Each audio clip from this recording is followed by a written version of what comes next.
Assalamualaikum warahmatullahi wabarakatuh. Halo anak-anak ibu, apa kabar? Semoga semuanya dalam keadaan sehat ya. Bertemu kembali dengan channel Ibu Amelia Madonna di sini. Kali ini Ibu akan mengajar tentang tema 2, persatuan dalam perbedaan. Subtema 2, pembelajaran 6. Tonton sampai habis ya, jangan di-skip. Materi ini berdasarkan buku guru dan buku siswa tematik kurikulum 2013 dan penerbit Erlangga Bupena 6A. Sebelum memulai pembelajaran, jangan lupa kamu tekan tombol like, komen, share, and subscribe ya. Juga tekan tombol lonceng notifikasinya agar kamu tidak ketinggalan video-video pembelajaran terbaru dari channel Ibu Amelia Madonna berikutnya. Terima kasih. Yang pertama, muatan bahasa Indonesia. Mari dengarkan teks berikut. Bandung Lautan Api. Peristiwa Bandung Lautan Api adalah peristiwa kebakaran besar yang terjadi di kota Bandung pada tanggal 25 Maret 1946. Dalam waktu 7 jam, sekitar 200.000 penduduk Bandung membakar rumah mereka. Mereka meninggalkan kota menuju pegunungan di daerah selatan Bandung.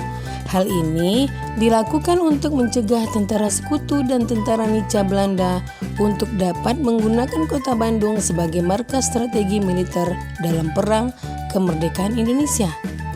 Karena kejadian tersebut, tentara Inggris merasa tidak terima dan mulai menyerang, sehingga pertempuran sengit pun terjadi. Pertempuran yang paling besar terjadi di desa Dayukolot, di mana terdapat gudang amunisi besar milik tentara sekutu.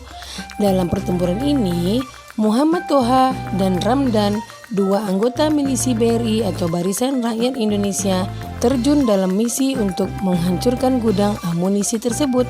Muhammad Toha berhasil meledakkan gudang tersebut. Sumber Wikipedia Bandung Lautan Api. Nah, berikut adalah peta pikiran berdasarkan teks Bandung Lautan Api. Anak-anak ibu simak baik-baik ya. Kata tanya pertama adalah apa? Pertanyaannya, apa yang dimaksud dengan peristiwa Bandung Lautan Api? Jawabannya, peristiwa Bandung Lautan Api adalah peristiwa kebakaran besar yang terjadi di kota Bandung pada tanggal 23 Maret 1946. Pertanyaan kedua, mengapa? Kata tanya mengapa?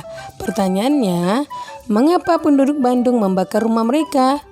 Jawabannya, untuk mencegah tentara sekutu dan tentara Nica Belanda menggunakan kota Bandung sebagai markas strategi militer dalam perang kemerdekaan Indonesia.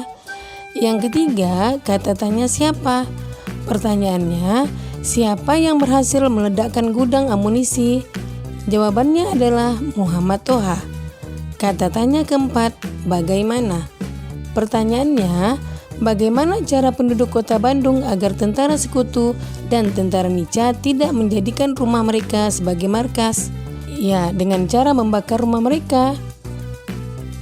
Nah, kata tanya selanjutnya adalah kapan? Kapan terjadinya peristiwa Bandung Lautan Api? Jawabannya, 23 Maret tahun 1946. Kemudian kata tanya terakhir adalah di mana? Pertanyaannya, di mana pertempuran paling besar terjadi? Ya, jawabannya di desa Dayukolot. Nah, anak-anak ibu, itulah peta pikiran tentang teks Bandung Lautan Api. Selanjutnya adalah muatan PPKN KD 3.4 dan 4.4. Sikap pantang menyerah sebagai penerapan nilai persatuan dan kesatuan. Kamu telah memahami makna nilai persatuan dan kesatuan. Salah satu contoh penerapan nilai persatuan dan kesatuan adalah kerjasama. Dalam bekerja sama mencapai tujuan, kita perlu rela berkorban. Selain rela berkorban, sikap pantang menyerah juga dibutuhkan dalam bekerja sama. Para pahlawan kita mengalami banyak rintangan dalam memperjuangkan kemerdekaan. Akan tetapi, mereka tidak menyerah begitu saja. Setiap kali menghadapi rintangan, mereka berusaha lebih keras lagi untuk menaklukkan rintangan tersebut. Mereka mengeluarkan segenap kemampuan yang dimiliki untuk mencapai tujuan. Kemampuan tersebut disatukan untuk memperjuangkan kemerdekaan Indonesia. Sikap ini juga dapat kita teladani di lingkungan sekolah. Misalnya, jika ada seorang teman yang kesulitan memahami pelajaran, sebagai teman yang baik kita sebaiknya membantunya belajar. Jika teman tersebut belum dapat memahami materi, kita tidak boleh menyerah begitu saja. Kita membutuhkan kesabaran dan sikap pantang menyerah ketika membantu teman. Teman kita pun harus pantang menyerah untuk memahami pelajaran tersebut. Berikut contoh sikap pantang menyerah di kehidupan sehari-hari. Yang pertama, giat belajar untuk mendapat nilai yang baik. Yang kedua, meminta bantuan teman, guru, atau orang tua jika kesulitan memahami pelajaran. Yang ketiga, membela kebenaran dan keadilan. Kemudian yang keempat, memperbaiki diri jika memiliki kekurangan. Kemudian yang terakhir, menerima saran dari orang lain dengan hati terbuka. Nah, itulah contoh-contoh sikap pantang menyerah dalam kehidupan sehari-hari. Kamu juga bisa menerapkan sikap ini, karena sikap ini adalah sikap dari para pahlawan yang pantang menyerah.